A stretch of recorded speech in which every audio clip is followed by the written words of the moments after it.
Good evening, class.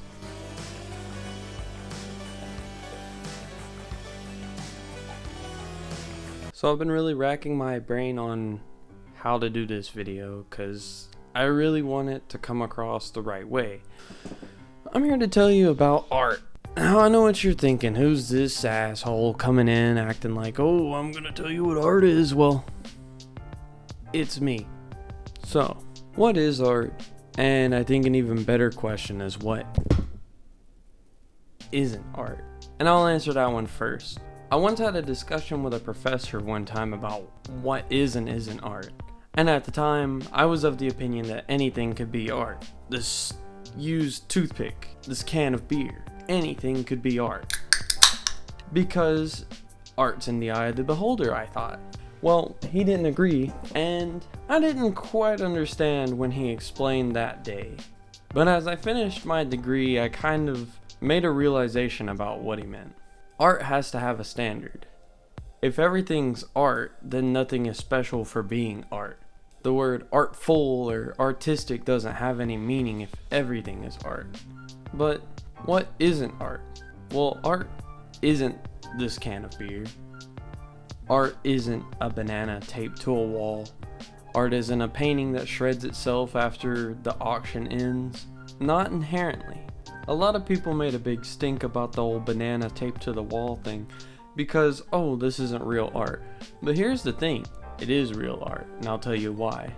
If anything, for one, before I go into it, it's performance art. But the reason why it is art is because it was done with the purpose of inciting a response out of the viewer.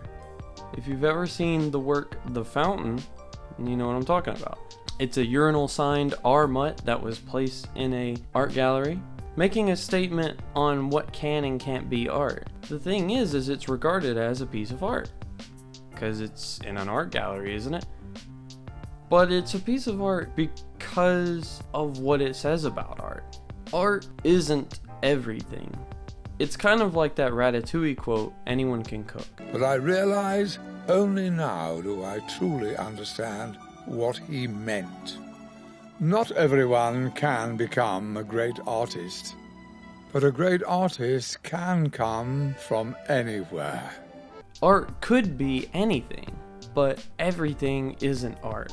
I think one of the main qualifiers to make something art is intentionality. Intentionality is basically just a term that means you did something intentionally. When judging art, one of the things you're going to look at is the intentionality. Did the artist intend to do this with the piece? Or is that just an accident or lack of skill? Whatever. How intentional was it? There's a couple of other things that kind of get thrown into the mix here that make things a little more complicated. And I'm going to wrap this all up together when we're coming to the end.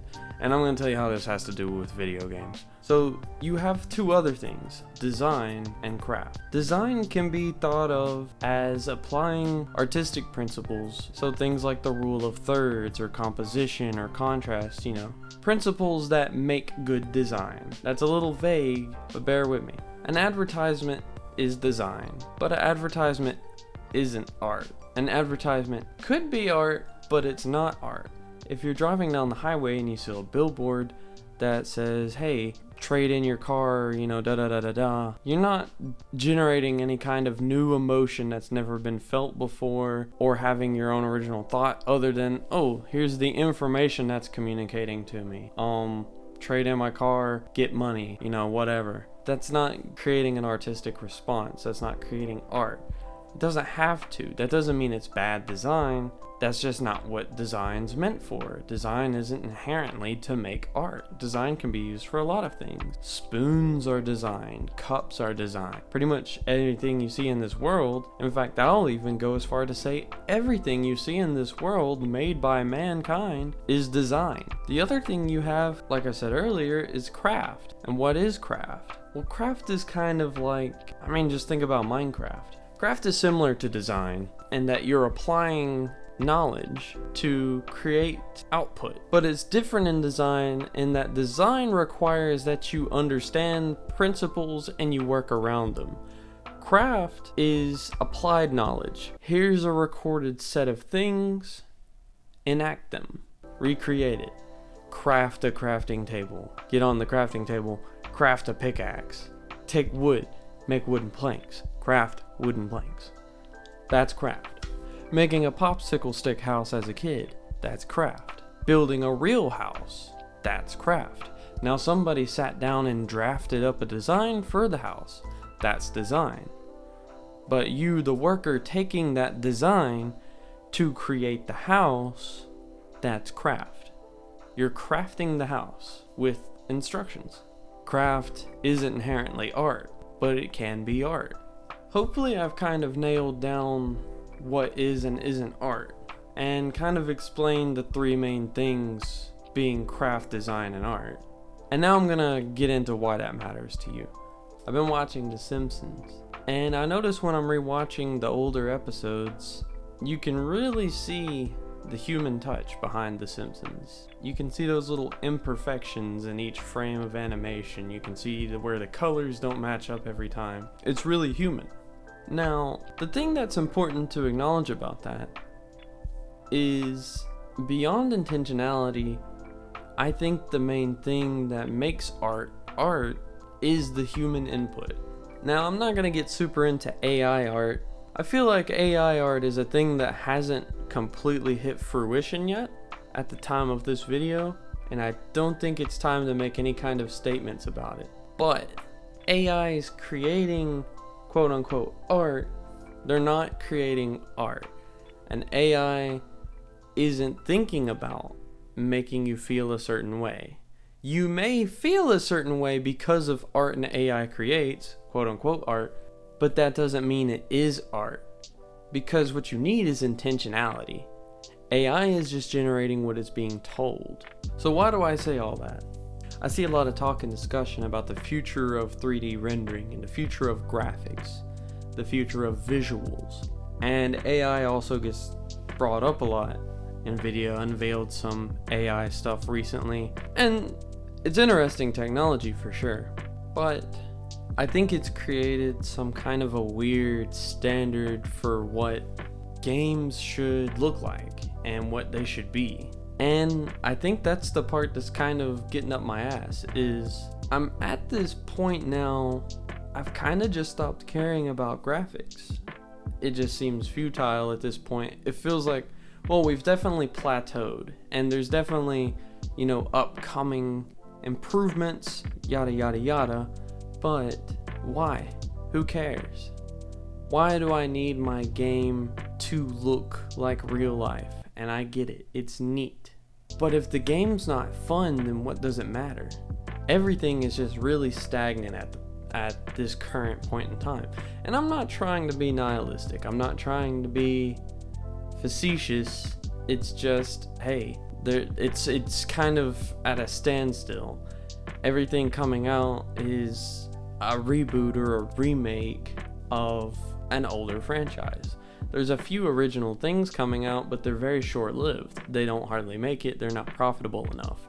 Netflix is canceling shows left and right. HBO Max is canceling shows left and right, or HBO. There's just not a lot of room for new ideas. With video games, a lot of the new ideas are coming from indie developers. I gotta find this game because this was really cool looking. Give me a second. You look at games like Pizza Tower.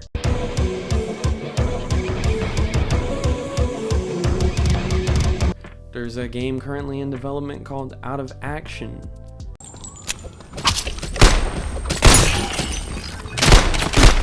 And maybe I'm just some mid to late 20s guy who's just getting all nostalgic. And if so, I apologize. I'm sorry.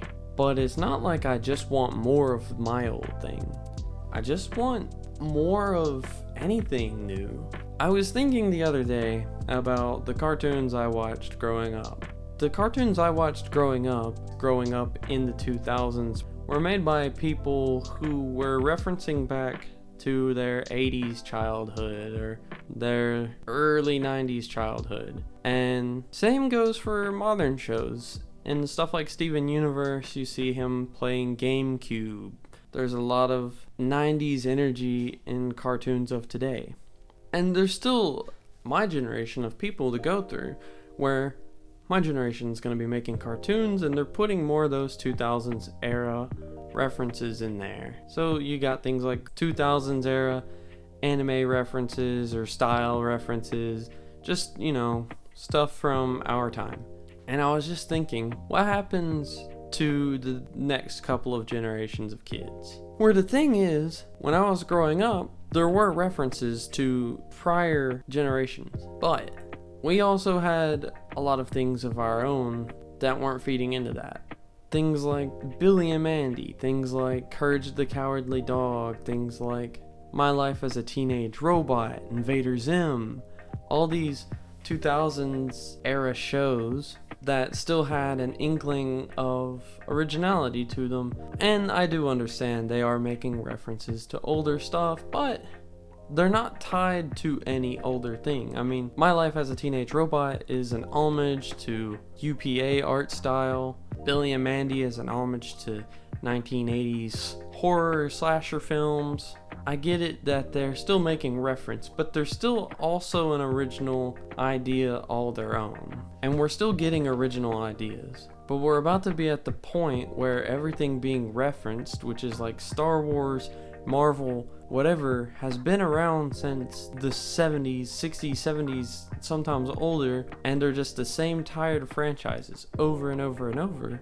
Where 2 generations down the line, what are those kids gonna have? When everything is a reboot, every successful show, every successful cartoon that doesn't get canceled immediately is just a reboot of something that we enjoyed. What are they gonna have? What are we gonna make for them? And yes, if you do have original shows you'd like me to look into, I'd love to hear them, because I'd like to see them. I love watching these shows. And I'm not saying there aren't any shows. I know that there are. I'm just saying I feel like we're drying out our creativity bank. And if we stay in this kind of plateau of just milking everything that we have for money, then we're just gonna be stuck and we're not gonna get much further than this. When we're talking about video games or cartoons or TV shows, that we encourage enhancement of the art versus the enhancement over style or any kind of perceived realism. Everything doesn't need to look the same and everything doesn't need to look real. It just needs to express emotion with intentionality. When you see a good idea, when you see a good artist, when you see a fun looking game or you hear a cool sounding song, go support those people, go support those things. Because we're the audience that these things are being made for. We're the people with the spending power. We have the power to shape it how we like. You know. And yeah, just stop by. Like, if you're tired of how boring games seem now, let's stop buying them. You know, find some indie developers, and yeah, that maybe they won't be as polished or something. Maybe they're not going to be like up to your par, but give them a chance. Give them a chance. Like, toss them a bone. You'll show people, hey, original ideas are profitable again. Let's bust it out. I'm ready for some fucking PlayStation 2 era cool ass original games. You know what I'm saying? You know what I'm fucking talking about? I'm talking about the cool stuff. I'm talking about cool racing games. I'm talking about cool shooting games. I'm talking about the cool stuff. Can we please get back to that? Can we please get back to cool? Like me. You have a homework assignment. It's due tomorrow on my desk first thing in the morning. It's a 10-page paper. It's just an opinion essay. I want you to write 10 pages on what you think about this video. Due first thing in the morning on my desk. Class is dismissed.